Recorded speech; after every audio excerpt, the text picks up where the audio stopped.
Je reçois pour vous un journaliste, pas des moindres, Michel Samuel Takba des États-Unis. Il est journaliste et économiste. Michel, bonjour et bienvenue à cet entretien. Alors, bonjour, cher ami, et bonjour à toute l'Afrique. Alors, Michel, on parle de la guerre des taxes. Pour toi, qu'est-ce que c'est concrètement cette guerre et d'où vient cette guerre entre les États-Unis et les autres puissances? Vous savez, le retour en grâce du protectionnisme américain, souvenez-vous, est réapparu avec le premier mandat du président Donald Trump et le slogan American First, fini les Amériques, c'est-à-dire je vais parler des États-Unis d'Amérique, gendarme du monde, la montée d'une certaine élite mondiale, cette élite recroquevillée sur les liens patriotiques et qui défendent leur pays avant tout. Et surtout, souvenez-vous d'une phrase célèbre du discours d'investiture du président Donald Trump il y a 8 ans, quand il disait que l'avenir appartient aux patriotes.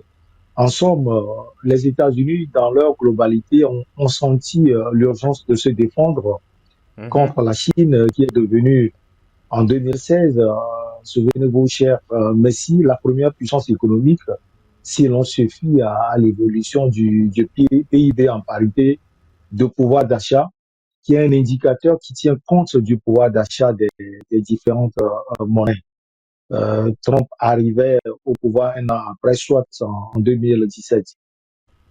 Très bien, Michel, mais dis-nous, quel secteur économique, industriel, agricole et technologique, ou à titre, disons, il y en a tellement, ont été principalement visés par cette mesure protectionniste du président Donald Trump? Alors, ça dépend de quel côté on se situe. Sinon, tous les secteurs sont visés selon les niveaux d'importation ou surtout d'exportation du pays vers les États-Unis. Par exemple, je prends juste l'exemple de l'Hexagone, c'est-à-dire la France où c'est le secteur du luxe qui est très touché quand on sait qu'une entreprise comme LVMH importe aux États-Unis, Louis Vuitton, Chanel, Hermès, par exemple. Le secteur vinicole est touché, par exemple, en France, qui exporte beaucoup de vin vers les États-Unis. Et puis des domaines comme l'aéronautique avec des groupes comme Boeing ou Airbus, le domaine automobile avec des groupes comme Audi qui ripostent à la mesure du président Donald Trump a même annoncé qu'il n'exportera plus de voitures. Ça, c'est spécifiquement l'Europe. Maintenant, quand vous voyez les États-Unis, ces États-Unis qui fournissent euh, beaucoup de choses, surtout agricoles, à la Chine.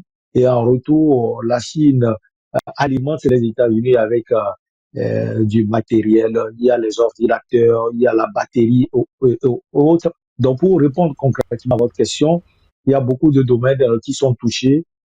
Ça dépend du côté où on se situe et surtout, ça dépend de l'analyse qu'on arrive à faire de la situation actuelle entre les États-Unis et non seulement la Chine, mais également entre les États-Unis et le reste du monde. Quel impact cette guerre des taxes a-t-elle sur la population américaine en termes factuels? Oui, vous savez, le président américain, par exemple, a appelé ses compatriotes à résister. Cela veut dire qu'il a senti ou bien qu'il sent l'impact de cette crise de douane sur sa population.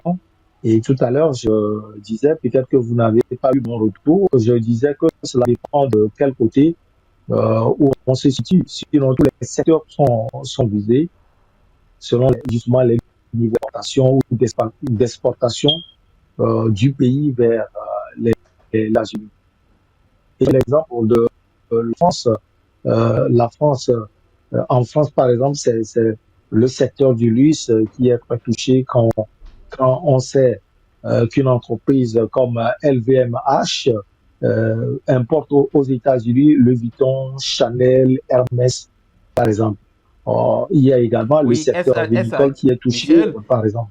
est-ce à dire Oui, que, que les populations américaines payent le prix?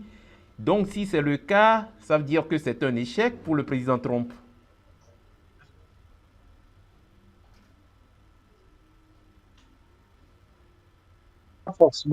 pas forcément un échec pour le président américain parce que c'est un érudit de la politique de son pays, c'est également un érudit des affaires et surtout il est entouré de surdoués à la matière.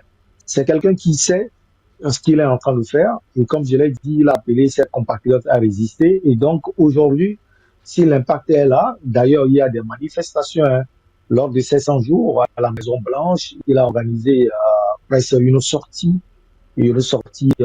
vous connaissez le président Donald Trump. Et à part cette sortie, quand il est également dehors, on a vu des gens, des Américains, qui étaient sortis pour manifester contre les mesures. Oui, l'impact est là. Quand vous sortez, vous discutez, moi je suis à Washington, vous discutez avec les Américains. Il y a certains qui sont contents de la politique menée par le président. Et ils disent que cette politique va pouvoir porter ses fruits. Il y a d'autres également qui critiquent le président Donald Trump.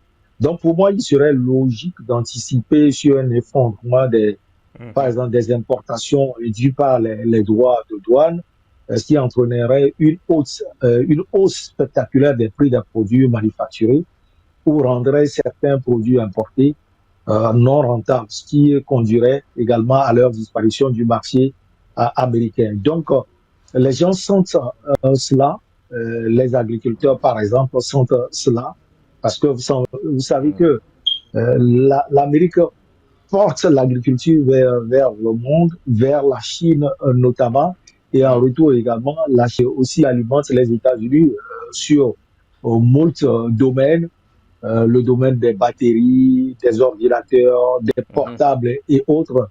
Et donc, les gens sentent cela et c'est évident. Et quand le président et tous ceux qui l'entourent sortent pour dire, pour demander aux Américains de résister, que demain sera meilleur, donc cela veut dire que l'impact est là, Très pourvu bien. que justement ces Américains arrivent à transcender ces réalités.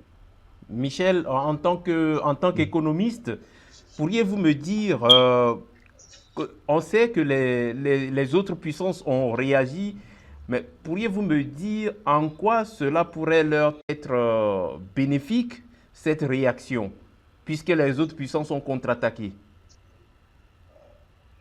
Oui, les autres puissances, vous savez, elles ne peuvent pas rester ainsi parce que le monde aujourd'hui, vous connaissez ce monde, comme le dit l'adage très simple et peut-être vulgaire, on dit donnant, donnant. Donc les États-Unis, c'est la première puissance au monde, mais c'est quand même, ces États ne suffisent pas.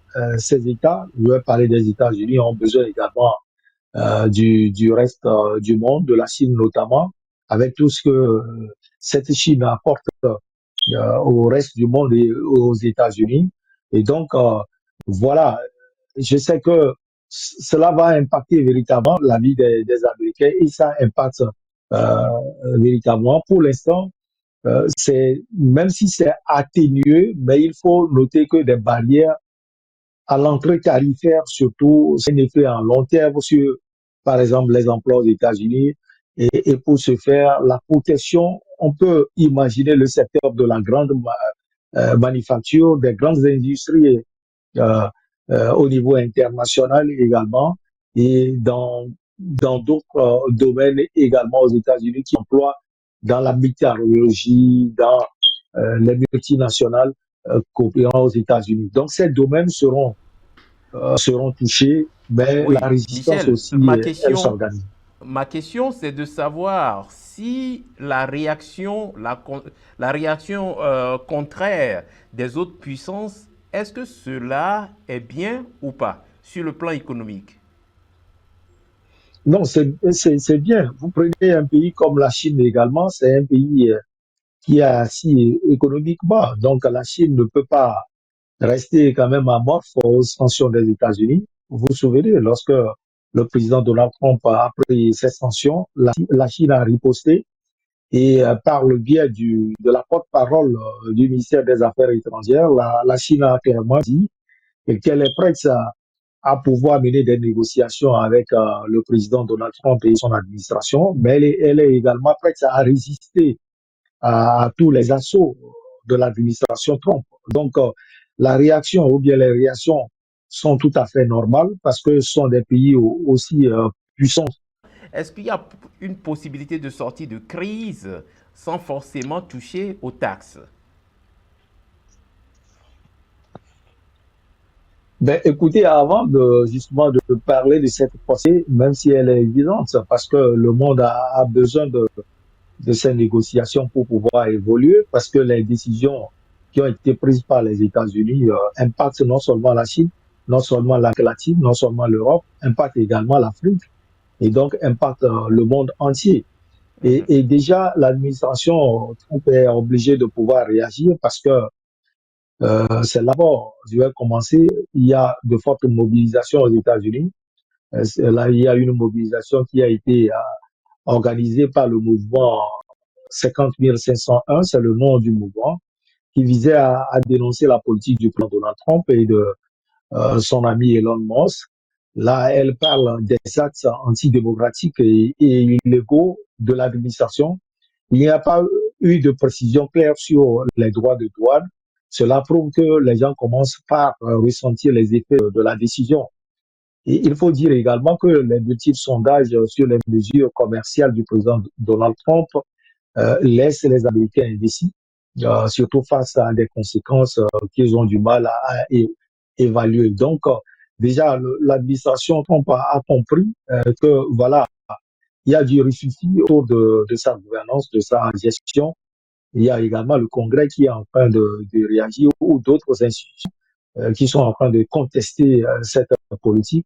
Donc, dans l'exemple de la Californie, par exemple, a contesté en justice les droits de douane. Donc, c'est une pression, pour répondre concrètement à votre question, une pression véritable au niveau des États-Unis que le président Donald Trump et son administration sont en train de diriger. Et donc, c'est une pression également compte tenu des intérêts des États-Unis à travers le monde. Donc, oui, les pourparlers sont déjà initiés. Pour le moment, on n'a pas de résultats concrets, mais les diplomates et tous ceux qui peuvent travailler dans l'ombre sont en train de faire un travail fou pour que les négociations puissent commencer au prime abord entre la Chine et les États-Unis et ensuite entre les États-Unis et le reste du monde pour pouvoir stopper cette crise qui s'annonce. Merci Michel d'avoir répondu à nos questions. C'est toujours un plaisir. À très bientôt, cher ami. J'étais avec Michel Samuel Takba, il est journaliste et économiste et il était en direct des États-Unis. Merci de nous avoir suivis. On se retrouve dans la suite de nos programmes sur New World Economy.